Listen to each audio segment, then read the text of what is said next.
les municipales, voilà. Et on dit ouais c'est bien, non c'est très vrai. On est déjà, alors, donc vous avez, comment ça se passe? Vous avez des réunions entre qui et qui? Juste pour compléter ce que vient de dire Damien, nous on est complètement pour l'union. Si vraiment une formation politique est pour l'union, c'est nous, puisque c'est nous qui avons impulsé la création de la NUPES et nous qui avons impulsé la création du NFP. Par exemple, pour les élections européennes de juin, on a poussé jusqu'au bout pour avoir une liste commune et on a même cédé la tête de liste à la, comment elle s'appelait, Marie Toussaint. On a dit, nous on vous laisse on laisse la tête de liste pourvu qu'il y ait une liste commune.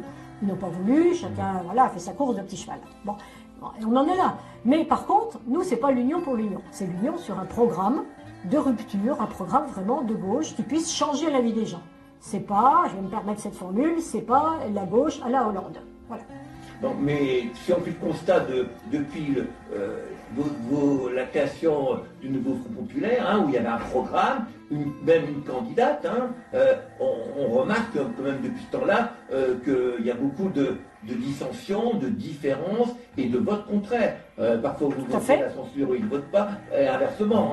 Donc, on ne va pas dire les choses comme ça, on va dire qu'il y a 3 formations qui ont voté la censure systématiquement et que le Parti Socialiste a choisi, de ne pas censurer le gouvernement Bayrou, et ensuite à 4 reprises de ne pas censurer le budget 2025. Voilà. Nous on reste fidèles au programme et à l'union qu'on a créée en juin 2023. 24, pardon. Alors il y a des dissensions, mais il faut quand même montrer aussi qu'il y a des moments où ça se passe bien.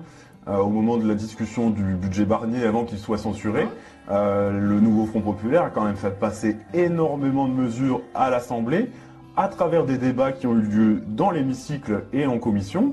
Et ces mesures, elles auraient permis, puisque c'est pas passé finalement, elles auraient permis de redresser le budget bien davantage que ce qui est prévu actuellement, parce que là ça va pas redresser grand chose. Et en plus, c'est un saccage économique et social. Alors que le budget qui a été défendu, négocié et qui était passé grâce au nouveau Front populaire, c'est un budget bien plus juste pour 90% des Français et qui proposait même quasiment un excédent. Alors, je pense à la police, je pense à ce qu'a écrit Arnaud Sanders, parce que pour Noël, il a donné des paniers de Noël, et il vous a accusé d'être, vous, contre la police et pour les voyous. Donc quel est votre rapport par rapport à l'autorité, par rapport à la police, par rapport à la loi, par rapport à l'immigration? On va faire un... Ce qui n'est pas la même chose. Non, mais c'est géré par le même ministre. Voilà. Alors, bon, il a donné des paniers repas, c'est bien, ça fait plaisir, bon, nous on a pointé ça à titre d'anecdote. Bon, moi, ne sais pas notre façon de faire de la politique, mais encore une fois, il fait ce qu'il veut. Mais par contre, notre position sur la police, elle est extrêmement claire. Nous, on n'est pas du tout anti-police. Au contraire, un État ne peut pas être gouverné sans police. La police, c'est ce qui maintient un État dans des formes de droit. Donc on est pour une police, mais on est pour une police républicaine. C'est-à-dire qu'une police qui soit, au contact des gens, c'est pour ça qu'on redemande à ce qu'il y ait une police de proximité, qui a été enlevée. Par exemple, dans les quartiers, il y avait une police, y compris Sarkozy, voilà, il reprochait que les policiers jouaient au foot avec les gamins, mais c'est comme ça. C'est comme ça qu'on crée du lien avec les jeunes, c'est pas en arrivant avec les matraques. Donc il y a ça. Et nous, on souhaite aussi qu'il y ait de la police de proximité, 2, beaucoup plus de policiers, beaucoup plus de police judiciaire, parce qu'après, justement, on y reviendra. Beaucoup plus de policiers sur le terrain. Parce qu'on a des policiers, mais qui sont dans les bureaux à faire de la paperasse ou de l'administration. Les policiers, il faut qu'ils soient sur le terrain, au contact. 2 polices judiciaires et 2 policiers mieux formés. Parce que la formation des policiers a été considérablement réduite. Ce qui fait que maintenant, on envoie des jeunes policiers sur le terrain qui sont mal formés, à l'usage des armes, qui sont mal formés à l'usage des tasers, par exemple, et qui, du coup, se trouvent en roue libre. C'est un exercice pas facile qu'on leur demande. Donc nous, on n'est pas du tout anti-police, mais on veut une police républicaine. C'est-à-dire que nous, on appelle ça des gardiens de la paix. Et est-ce que vous êtes pour que la police municipale, qui est de plus en plus nombreuse, parce que la police nationale est parfois absente, effective, est-ce que vous êtes favorable à ce que la police municipale soit armée? Pas de taser, mais armée de pistolets. Nous, on est pour un renforcement de la police municipale. S'il s'agit d'entrer dans ce cadre de ce que Sylvie vient d'expliquer, d'une police de proximité. Mais il ne faut pas que ça pèse totalement sur les collectivités locales. On a bien compris que les collectivités locales n'ont plus de budget. Voilà. Donc si on veut renforcer la police municipale, il faut s'en donner les moyens. Donc il va falloir que l'État investisse. Donc ça, c'est déjà un premier problème. L'autre aspect pour la police municipale, sur la question des armes, on n'est pas contre toute arme donnée aux policiers municipaux, mais on est hostile à ce qu'ils aient des armes létales, tout simplement. Voilà. Ou alors il faut qu'ils aient une formation absolument équivalente, totalement équivalente à la police nationale. Il y a un statut équivalent. Mais alors à ce moment-là, ça sert à rien d'avoir une police municipale. Bon, donc on veut une police municipale, oui, qui soit une police de proximité, qui n'ait pas d'armes létales. Et pour la police en général, parce que le sujet revient assez souvent, on n'est pas pour le désarmement total de la police, on est contre le surarmement. Aujourd'hui, on a une police qui est surarmée avec des outils qui sont là pour faire peur. Alors que la police, elle n'est pas là pour faire peur aux citoyens, aux manifestants, aux Français et à la française lambda. La police, elle est là pour assurer la sécurité. On ne sécurise pas des gens en foutant la trouille à tout le monde. Ça ne marche pas comme ça. Et peut-être un dernier point qu'on nous reproche beaucoup, quand on a dit, quand Jean-Luc Mélenchon a dit la police tue. Oui. Alors, on ne fait pas un amalgame. Il n'y a pas au niveau systémique que des gens qui tuent. Mais il n'empêche qu'on est bien obligé de constater quand même que depuis les dernières années, il y a eu quand même un certain nombre de faits où la police s'est octroyé le droit de tirer. Hein, pour revenir sur le jeune Naël, etc. Bon, c'est-à-dire que justice d'ailleurs. Hein. Qui va juste, voilà. C'est-à-dire que depuis, je crois que c'est 2014, je ne suis plus bien, je passe bien sûr de la date, il y a une loi, la loi dite Cazeneuve, hein, qui a finalement autorisé les policiers à tirer en cas de légitime défense. Légitime défense, c'est quelque chose qui n'est pas facile à apprécier. Hein.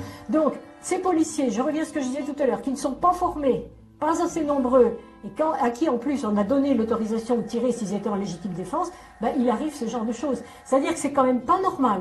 Et ça, on le dit très fort, même si un jeune commet des méfaits, et ça, c'est constaté, et ça arrive. Oui. Mais même si un jeune refuse d'obtempérer, il n'est pas passible de la peine de mort. Il n'est pas passible de la peine de mort. On a supprimé la peine de mort. Il n'est pas normal que quelqu'un, parce qu'il n'est pas formé, parce que, etc., tire sur un jeune. Voilà. Et vous êtes quand même d'accord que si le policier est menacé, on voit les jeunes délinquants. Hein. Bien sûr, il y a 20 ans, c'était la bonne franquette, on va dire comme ça. Maintenant, oui, c'était moins équipé il y a 20 ans. Maintenant, ils sont équipés. Donc, si un policier voit en face de lui quelqu'un qui a une mitraillette, vous êtes d'accord qu'il puisse se défendre. Bien sûr qu'il puisse se défendre, mais par exemple, le jeune Naël, il était dans sa voiture, il n'avait pas de mitraillette. Hein. Donc, vous voyez, on trouve que ça donne prétexte à. Et que c'est dangereux, c'est une forme dangereuse. Il y a eu quand même plusieurs meurtres ces dernières années. Bien sûr, c'est des jeunes, ils font des bêtises, voilà, mais plus que des bêtises, maintenant on est d'accord. Mais bon, voilà, on arrive avec des jeunes qui sont tués dans leur voiture, quoi. Mais la police, quand Jean-Luc Mélenchon a dit la police tue, il faisait référence à ces cas très particuliers, et pas d'une manière générale, la police dans la rue, elle va vous tuer. Mais bon, on peut être d'accord quand même que cette phrase est ambiguë, hein, parce que la police tue, les gens ont vite fait de faire l'amalgame. La phrase était faite pour provoquer un débat. Voilà, c'était une phrase choc. Il n'y a pas eu de débat. Il n'y a pas eu de débat parce qu'on n'a pas de médias très coopératifs. Et les autres sont pour la police. Oui, mais bon, si les médias s'emparaient des débats sérieusement, on aurait peut-être eu un vrai débat sur la question de la police, comment doit-elle être formée, etc. Ce qu'on n'a pas eu effectivement, on n'a eu que des invectives et puis derrière. D'ailleurs, on n'a sur rien, puisque d'une manière générale, l'exercice l'exercice favori des médias, chaînes de télé notamment, consiste à taper sur la France insoumise, taper sur Mélenchon, etc., etc. On nous présente comme les ennemis de l'intérieur. Hein. Voilà. Donc, à partir de là, on n'a pas tellement de moyens d'expliquer nos positions, si ce n'est justement en allant voir les gens, en faisant nos propres communiqués, etc. Parce que vous avez même vu que même quand il y a une interview d'un dirigeant, d'un de nos responsables insoumis, les journalistes font un malin plaisir à le couper ou à la couper tout le temps, quoi. Hein. Ils ne peuvent pas dérouler leur argumentaire. Donc on le sait, on fait avec, on le sait, on ne va pas changer ça. Alors on va revenir à Châlons, hein, au municipal. Alors, on en est où? Parce que c'est dans un an, il faut commencer à faire campagne. C'est pas au mois de février 2026 que vous allez faire campagne pour l'élection du maire de Châlons, en rappelant que Gilles Plattret a déjà fait 2 mandats, tout à fait. Alors, vous en êtes où? Ça discute avec qui? Parce que moi, j'entends des choses Oui, on entend sans doute beaucoup de choses. Oui. Beaucoup de choses. Oui, avec beaucoup de choses fausses. Mais ça discute. Bon, alors, ce que je vous ai en face de moi, Ouais. vous dites quoi par rapport à ces municipales? Comment ça se passe actuellement? Et quand est-ce qu'on va avoir, savoir qu'il y a une liste ou un candidat? Bon, voilà. Damien. Donc, dans le cadre du nouveau Front populaire du Chalonnais, on a mis en place un groupe de travail sur la question des municipales. Dans ce groupe de travail, il y a tous les partis de gauche qui sont membres du nouveau Front populaire. Voilà. Donc, les 4 partis sont là, et des citoyens qui ne sont pas encartés et qui veulent participer aux élections municipales. Donc, ce groupe a travaillé, a fait un certain nombre de propositions. Bon, il y a quelques désaccords qu'on doit encore trancher, mais ça avance, et notre prochaine réunion aura lieu jeudi prochain. Voilà, donc le 13 mars, c'est ça, jeudi prochain. Voilà. Donc ça va se décider là dans les jours et les semaines qui viennent. Et vous pensez aboutir bientôt, dans 15 jours, 1 mois, 2 mois, 3 mois? On ne peut pas vous donner un délai comme ça. Voilà, les négociations sont en cours. Bon. On ne sait pas, parce que les relations sont quand même pas simples. On a de bonnes relations avec les communistes, avec les écologistes. Oui. Bon, évidemment, la situation nationale fait que c'est plus compliqué avec les socialistes. Voilà, évidemment, on n'est pas d'accord sur grand-chose.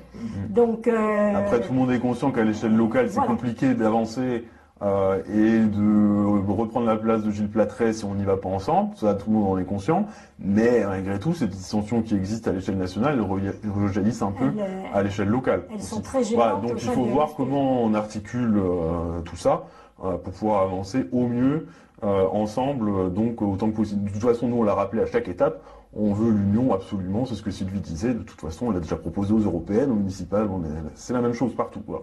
Mais on veut y aller unis, mais sur un programme clair qui est un programme de rupture, tout à fait, et un programme local, bien sûr. M. Plattret en face va nous faire une campagne très, très radicale. Hein. Oui. Il y a pas, voilà. Il va faire une campagne, comme il sait le faire, sur ces mesures. Plattret n'est pas quelqu'un de timoré. Sur la sécurité, sur les quartiers, sur la délinquance, la police, l'immigration, l'islamisme, etc. Donc, nous, en fait, il faut quand même qu'on oppose un programme radical aussi. Il ne faut pas qu'on aille, qu'on soit un programme tiède. Quoi. Alors, il y aura donc un candidat du nouveau front. Alors, comment il va se désigner la tête de liste? Alors là, vraiment, pour le choix de la tête de liste, on n'en est pas là du tout. Parce que c'est quand même important. Ah bah on est d'accord, bien sûr. C'est le maire. Bien sûr. Quand on regarde à Châlons ce qui se passe, on voit qui? Gilles Plattret, uniquement Gilles Plattret à Châlons.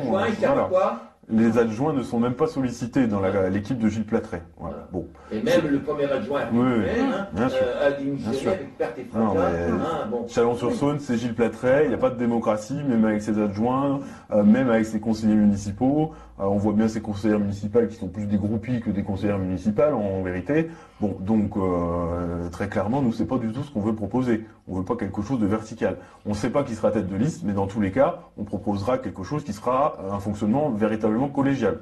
Ça, vraiment, on y tient. On aura de vrais adjoints. Voilà. J'ai même envie de vous dire qu'on n'aura pas simplement des adjoints, on aura des maires adjoints. Voilà. Donc, c'est-à-dire qu'on va se répartir. En tout cas, c'est ce qu'on va défendre, nous. Donc, se répartir le travail, se répartir les rôles de manière bien plus équilibrée que ce que propose Gilles Plattret actuellement.